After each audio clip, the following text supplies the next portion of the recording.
Hello viewers, welcome to the Center for Distance and Online Education, Dashpur University. I am Pia Akamsanakichu, guest faculty of sociology at the Center for Distance and Online Education. In today's session, we will be discussing MASOD 101 Block B, Classical Sociological Tradition, focusing on Unit 8, Religion and Social Change. This lecture is designed to help you understand the role of religion as a dynamic force in shaping society, influencing values and contribution to social transformation. Max Weber's The Protestant Ethics and the Spirit of Capitalism, published in 1904 to 1905. Weber's central question was, why did modern rational capitalism develop in the West, especially Europe, and not in the other advanced civilizations like China, India, or the Middle East, even though trade, market, and wealth exist everywhere? He argued that materials and technological factors alone was insufficient to explain this. Instead, the crucial influences came from cultural and religious values, particularly those rooted in Protestant Christianity, especially the Calvinism. This value emphasized hard work, thrift, discipline, asceticism, and rational organization. Most importantly, they introduced the idea of work as a moral duty or a calling. This ethics create a disciplined and systematic approach to economic life, providing the moral and cultural formation for modern capitalism. According to Weber, capitalism in some form has always been around, through trade, banking, and money lending. But Weber tells us that modern capitalism is something very different. What makes it distinct is that it is rational, systematic, and organized, not just opportunistic exchange. This shift happened because of what Weber called the spirit of capitalism. By this, he did not mean greed or the desire for profit that has already existed. Instead, he meant a new set of values that gave moral meaning to economic life. These values include hard work as a duty, not just a necessity but a moral obligation, honest labor as proper source of wealth. Money earned through work was considered more legitimate than wealth through inheritance. Careful use of time. Every hour wasted was seen as lost opportunity. Franklin's famous phrase, "time is money," captured this perfectly. Reinvestment of profit. Instead of spending lavishly, profit was put back into business to grow further. Work for its own sake. People pursued work as a calling, not mere to survive. To bring the spirit to life, Weber used the example of Benjamin Franklin's maxims, such as time is money. This saying illustrates how economic activity was seen not just as practical but as moral, serious, almost like a duty. This moral framework, the spirit of capitalism, is what distinguishes modern capitalism from all forms of commerce. Weber argued that root of the spirit of capitalism lies in the Protestant Reformation. Under Catholicism, holiness was largely associated with a religious or monastic life. But Protestant reformers like Martin Luther and John Calvin changed this understanding. Luther in particular emphasized the spirit significance of everyday work. He argued that every profession, whether farming, craftsmen, or trade, was a way to serve God. This was revolutionary because it gave ordinary laborers secret meaning. From this shift, three key elements emerged. Calvinist predestination. Calvin thought that God has already chosen who would be saved, but no one knew the fate. This created deep anxiety among believers. To reassure themselves, they sought signs of salvation, and this was often seen in disciplined work and material success.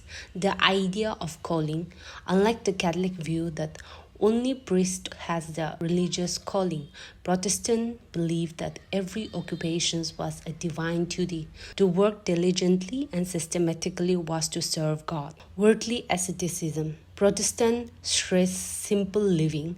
They discourage luxury in West and encourage the reinvestments of earning into productive activity. Together, this value gives religious sanction to everyday work, discipline, and thrift.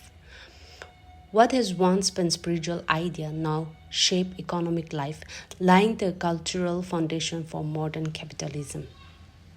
Weber showed how religious discipline gradually transformed into economic behavior that support capitalism. Protestant ethics encourage people to work diligently in their calling, live simple, avoid luxuries, indulgence, or wasteful consumption, save and reinvest wealth.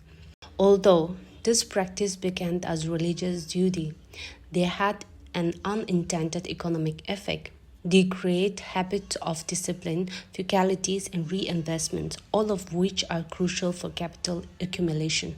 Over time, this religiously inspired way of life laid to cultural foundation for modern capitalist enterprises. Weber emphasizes that Protestants never set out to create capitalism. Their main concern was salvation, but their religious discipline produced effect far beyond what they intended. Over time, as religious faith declined, the ethics of hard work and discipline remained, but now detached from its religious meaning.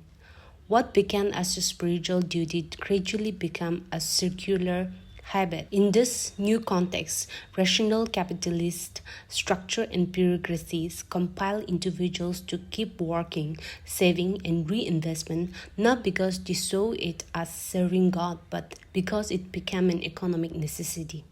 Weber called the situations the iron cage. By this, he meant that what once was a free religious choices, a calling, turned into a system of compulsion. In Weber's famous word, the Puritans wanted to work in a calling. We are forced to do so.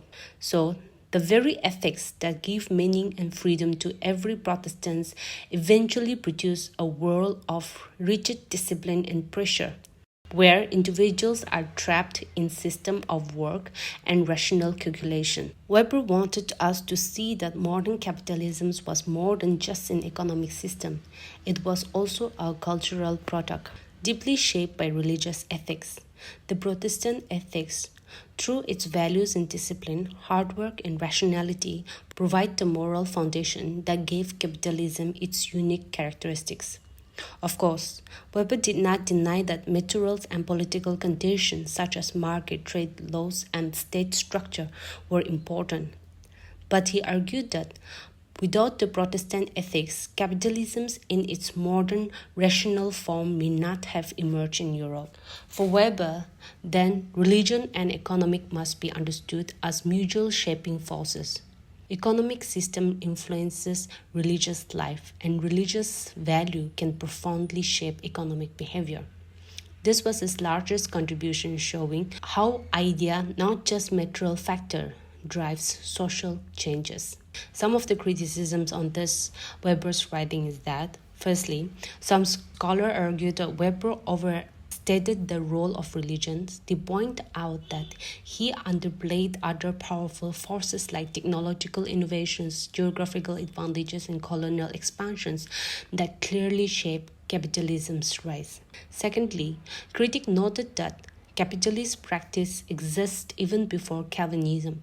For example, forms of banking, trade, and investments has already developed in medieval Europe, which raise questions about whether Protestantism was really the influential factor. Thirdly, it is important to remember that not all Protestant groups encouraged capitalist habit in their same way.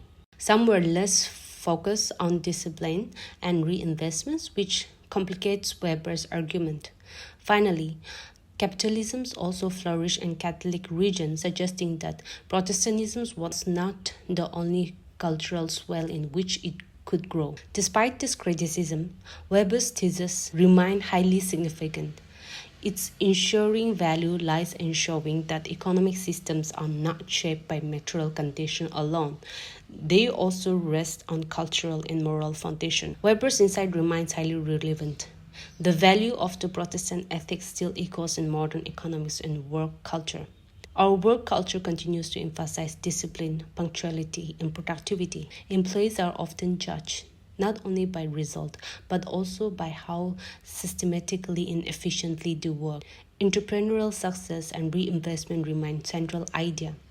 Profits are celebrated not for luxury spending, but for being reinvested into expanding business, creating jobs, and fueling innovation. The global economy still depends on efficiency and rational organizations through bureaucracy, corporations, and now even digital platforms.